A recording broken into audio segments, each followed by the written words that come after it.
let's talk about perineal trauma and vaginal tears.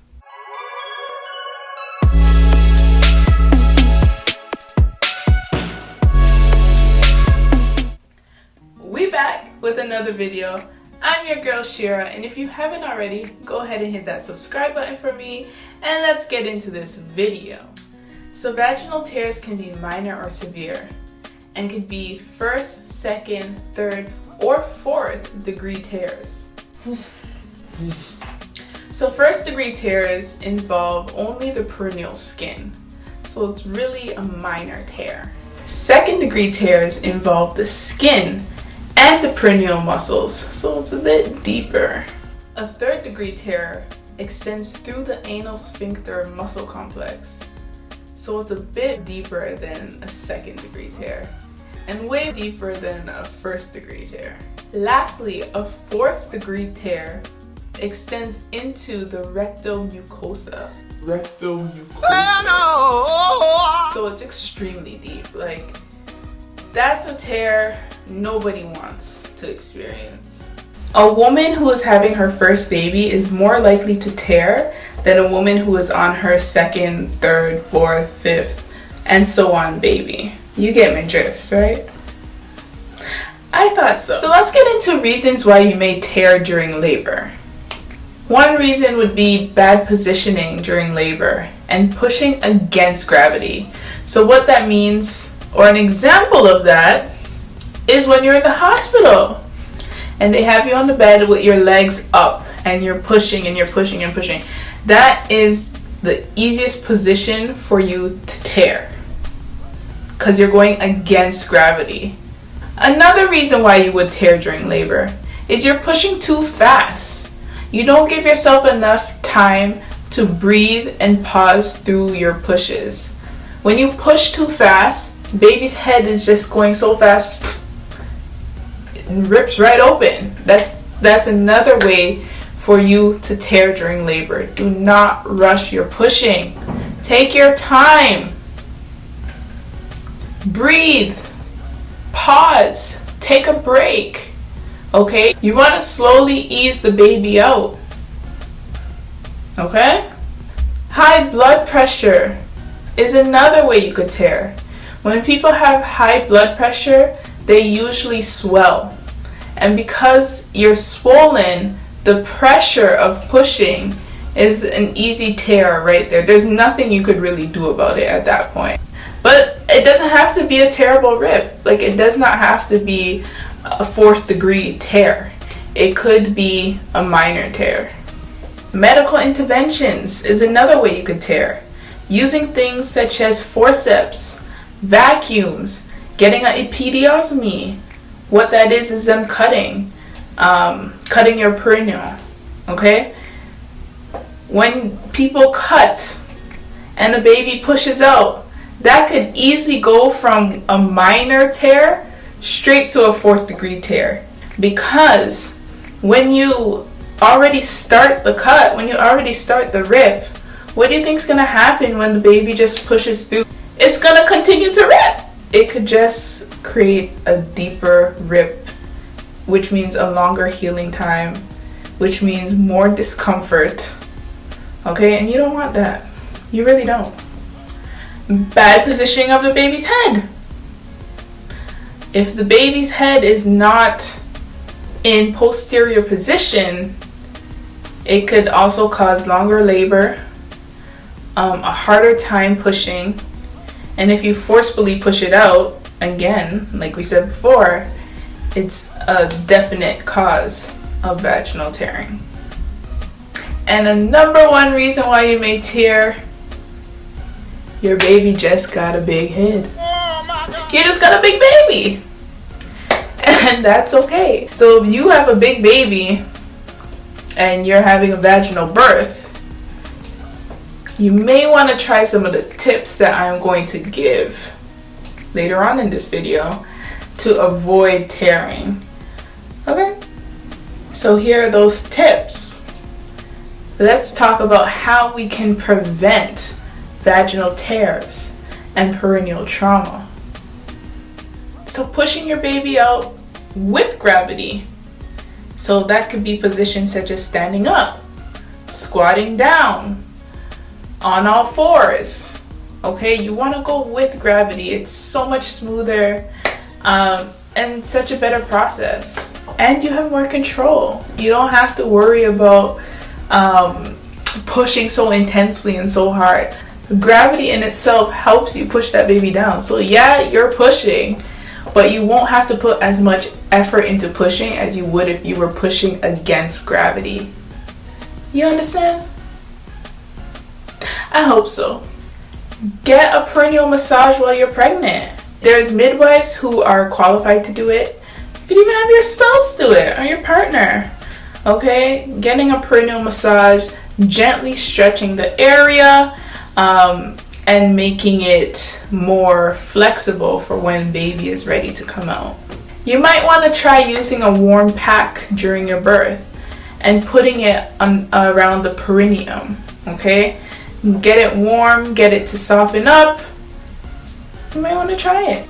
This one is one of my favorites, is using oil on the perineum as the baby's crowning. Okay, so your midwife, getting them to put the oil around the baby's head, around your perineum, so that way the baby could the head in itself can slide right out. It gives it that extra lubrication to come right out. Perfect. I think that's amazing, and I've seen it work. Okay, that could definitely help you, especially if you are on your back, laying on your back and pushing against gravity. Having a water birth, not only are you going with gravity, but it's giving you that extra help, the extra lubrication, and it's comfort. You're in your comfort zone, you're relaxed. So again, like I said before, the more you're relaxed, the easier your labor, the easier your birth. Okay, so having a water birth is perfect for helping with vaginal tearing. Giving birth slowly and taking your time. Okay, breathing through your contractions, breathing through each push. That is going to help prevent tearing. Taking your time during labor. Don't rush it. Don't forcefully push it out. Breathe through it and take your time and push and push and push. Okay? Especially, like I said before, especially if you're on your back in a bad position. So having a home birth or birthing at a birthing center. Again, when you're in your comfort zone, you're comfortable, you're calm, you're relaxed, okay? You're going to be in a position that helps you go with gravity to get that baby out. So, of course, those areas, your environment, will definitely impact how your labor is and will definitely help you prevent tears in your vaginal area. I mean, it just makes sense. Okay. So how do we heal when we have gotten a vaginal tear? How? So here are some tips to take with you about healing from vaginal tears. Okay? Number 1, you want to make sure your hands are clean. Wash them thoroughly before you touch that area. Okay? So whenever you are going to attend to that area, I don't know why I am talking like that. I'm sorry guys, it just happens when I'm like really trying to get it into your minds of what to do. I don't know, I apologize. Okay, so whenever you are trying to attend to that area, make sure your hands are clean and thoroughly washed, because you do not want to get any infections on top of, the wound that has happened, okay? You also want to make sure that the area is clean and dry. You do not want to have moisture in that area. So if you can dry it, take away that moisture, definitely do that. I heard on a podcast a while ago of this lady saying when she did have her tear, after she would shower and stuff like that, she would use a blow dryer to kind of dry out the area, and it helped. I'm not telling you to do that. I'm just saying what I've heard. And that's the only person I've heard that from. That's, you know, it's not like I've heard it from others. But whatever you need to do to keep that area clean and dry, hey, do it. No judgment here, by all means. You also want to make sure you avoid soaking. So no baths. Do not take a bath for a while until that area is healed up. Okay, because that can cause further irritation and a whole other problem on itself, and you don't want that. So avoid soaking. What I like to do for my clients, whether they have teared or not, because it does help after vaginal birth, is make padsicles. So what that is pads with witch hazel and aloe vera. Some people like to add other essential oils, but I stick with those two because I know they're healing agents. So using that, putting that on a pad so that they could have that on that area, and that could help heal the wound. Is it wound? Yeah, the wound in that spot, okay? So if you're interested in doing that, definitely go ahead and do that. Make a padsicle, use an ice pack, whatever helps soothe that discomfort that you'll feel if you had or if you have a vaginal tear. You should try to avoid using, I don't even want to say try, just don't use it at all. Avoid using scented products, okay? Avoid using products inside your vagina. Just let it do its thing. Use water, you know, and later on steam to detox. But yeah, don't use any scented products inside your area, inside your vagina. Let it be, leave it alone, and let it heal, okay? Give it some time. Avoid sexual activity.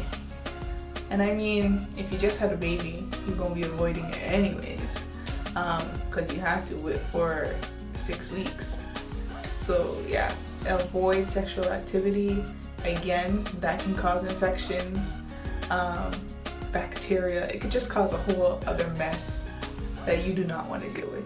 Okay, so avoid it and try something else. Maybe, you know, fellatio. I don't know. And lastly, wear loose-fitting clothing. Don't wear anything too tight. Plus, wearing things tight causes like yeast infections and stuff, I believe. So avoid wearing tight clothing. Wear loose-fitted clothing. Be comfortable. I'm pretty sure if you wear anything tight too, that won't be comfortable. So keep it loose, keep it cute, sis. Alright everyone, that's all we have for this video. I hope you enjoyed it. I also hope you got something from it. And if you really like this video, go ahead and hit that like button. And please do not forget to subscribe. Do not forget to share as well. If you know somebody who's just had a baby or who is dealing with these issues, send them this video. Help a sister out. Alright? And I'll see you in the next video. Stay blessed.